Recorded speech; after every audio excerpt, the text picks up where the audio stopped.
Hello everyone. Hopefully you are well. And first of all, I want to introduce myself. I am Hemant Kumar, of ISS student from Interscience College, Hazaribagh.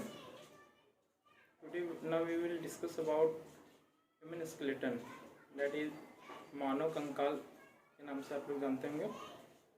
तो चलिए शुरू करते हैं।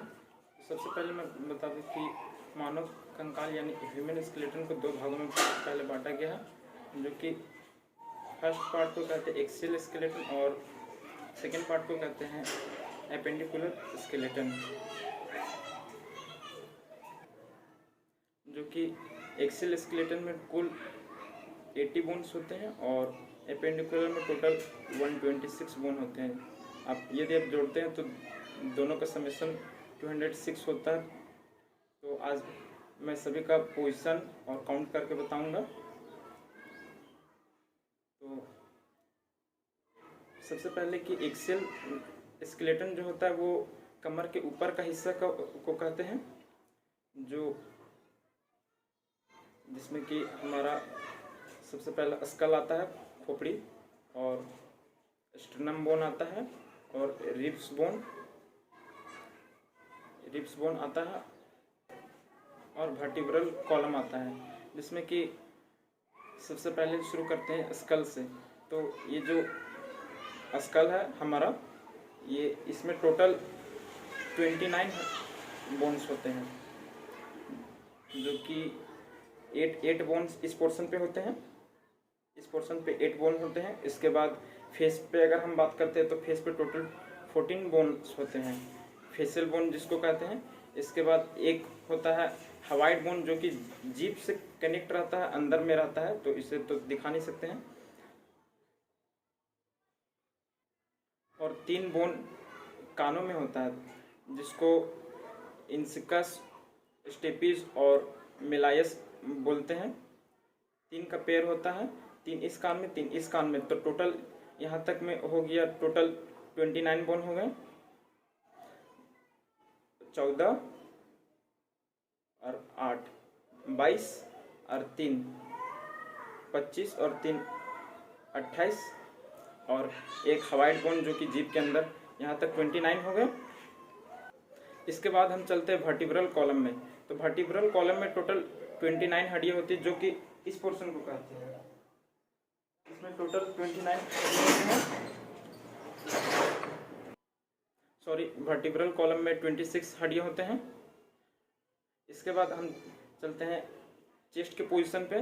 तो यहाँ पे एक बोन होता है जिसको स्टर्नम कहते हैं, जिससे रिब बोन हमारा कनेक्ट होता है। तो ये रिब बोन जो होता है इस 12 का पेयर में होता है, 12 इस साइड में होता है और 12 इस साइड में। तो यहाँ तक अगर हम टोटल काउंट करते हैं तो 29 स्कल में और 24 रिब बोन और एक स्टर्नम और 26 वर्टिब्रल कॉलम। टोटल अगर आप जोड़ते हैं, समेशन करते हैं, तो 80 होता है, जो कि यहाँ तक हमारा एक्सियल स्केलेटन खत्म हो गया है। अब शुरू करते हैं एपेंडिकुलर स्केलेटन। एपेंडिकुलर स्केलेटन में हमारा आता है हिंड लिम्ब, जिसको हाथ कहते हैं, और फोर लिम्ब और ग्रिडल आते हैं। तो सबसे पहले मैं बताता हूँ कि ये जो पोर्शन है, यहाँ पे होता है पिक्टोरियल ग्रिडल, जो कि 2 इधर होता है और 2 लेफ्ट में होता है और 2 राइट में होता है, यानी यहाँ तक 4 हो गया। इसके बाद एक इस कमर लेफ्ट साइड के कमर में होता है, एक राइट साइड के कमर में होता है। तो 4 और 2 6 हो गया। इसके बाद हाथ में टोटल, एक हाथ में 30 और दूसरे हाथ में 30, लेफ्ट में 30 और राइट में 30, तो टोटल 60 हुआ, जो कि काउंट करते हैं हम। सबसे पहले ये जो हड्डी है इसको ह्यूमेरस कहते हैं। इसके बाद इस बोन को कहते हैं रेडियो अल्ना। ये दिख रहा होगा ये आपको, इसमें 2 बोन होते हैं, इसमें 2 और 1 3 हुआ। और ये जो इसको जो कलाई बोलते हैं, इसको कार्पेल कहते हैं। इसका टोटल संख्या 8 होता है। तो 8 और 3 यहाँ तक में 11 हो गया, और 5 यहाँ पे होता है इस पोर्शन में, इसको मेटाकार्पेल कहते हैं। और इसके बाद ये जो फिंगर में बोन होते हैं इसको फ्लेजेंस कहते हैं, जो इसका संख्या होता है टोटल 14 होता है। तो 14 और 16 ये टोटल हो गया 30। सेम इसी तरह इस हाथ में भी है, राइट हैंड में 30 और 30 60 हो गया। अब मैं आपको पैर की हड्डियों को गिन कर दिखाऊंगा, इसके लिए मुझे कैमरा को टर्न करना पड़ेगा। तो अब हम पैर की हड्डियों को गिनते हैं। तो सबसे पहले ये इस जो पोर्शन को देख रहे हैं आप, इसी को कहते हैं फीमर, जो कि आप बचपन से पढ़ते आ रहे हैं कि जांघ की सबसे लंबी हड्डी होती है फीमर। इसके बाद इसका संख्या जो होता है वो केवल एक ही होता है, ये केवल एक ही होता है, एक पैर में एक ही होता है। और इस पोर्शन को कहते हैं नी कैप, नी कैप कहते हैं, ये भी एक होता है। इसके बाद आता है टिबियोफिबुला, इसमें 2 हड्डी होता है, एक अंदर से होता है एक बाहर से होता है, 2 और एक 3 और एक 4। और इस पोर्शन को कहते हैं टार्सल्स, और इसके जस्ट आगे के पोर्शन को कहते हैं मेटाटार्सल्स, जो कि टार्सल्स का संख्या होता है 7 और ये मेटाटार्सल्स होता है 5। इसके बाद होता है फिंगर में फ्लेजेंस, जो कि 14 होता है।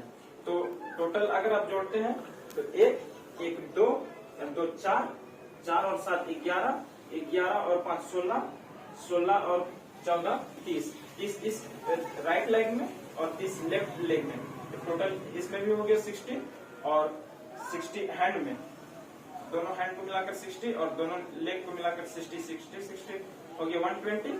और ये ग्रीडर में जो बताए थे 2 और 4 का पेयर, वो टोटल मिलाकर हो गया 6।